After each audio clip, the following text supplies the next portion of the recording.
जी बिल्कुल, आम इंतखाबात 2024 के सिलसिले में जिन उम्मीदवारों के कागज़ात नामज़दगियों को आरओज़ की जानिब से मुस्तरद किया गया है, उनकी जानिब से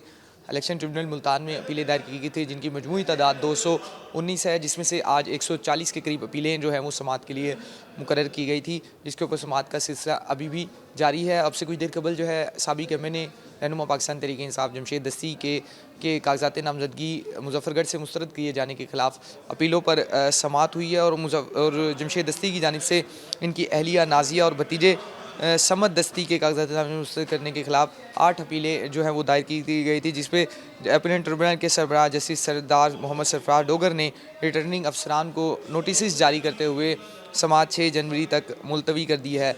इसमें दरख्वास्त गुजार की जानिब से मौक़िफ़ इख्तियार किया गया था कि जमशेद दस्ती ने के NA 175, NA 176 और इसके साथ साथ PP 268, 69 और 70 से जो कागज़ात नामज़दगी हैं वो मुस्तरद किया गया है, जिन्हें मंजूर किया जाए, जिसके ऊपर अदालत की जानिब से रिटर्निंग अफसरान हैं उन्हें जो है नोटिस जारी कर दिए हैं और 6 जनवरी तक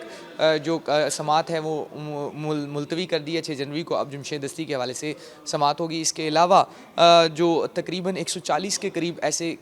जो अपीलें थी जिन्हें आज समाअत के लिए मुकर्रर किया गया था, जिनमें साबिक़ वज़ीर ख़ारजा मखदूम शाह महमूद कुरैशी और ज़रताज गुल साबिक़ वफ़ाकी वज़ीर, इसके साथ साथ जमशेद दस्ती और दीगर जो केसेस हैं, दीगर जो मुल्तान, साहिवाल, पाकवतन, मुज़फ़्फ़रगढ़, DG खान से जिन उम्मीदवारों के कागज़ात नामज़दगी को मुस्तरद किया गया है, उनकी जानिब से पिटीशन दायर की गई थी। इस वक्त तमाम पिटीशंस पर 140 के करीब पिटीशंस पर जो है अपीलों के ऊपर जो है वो समाअत का सिलसिला जारी है। जी।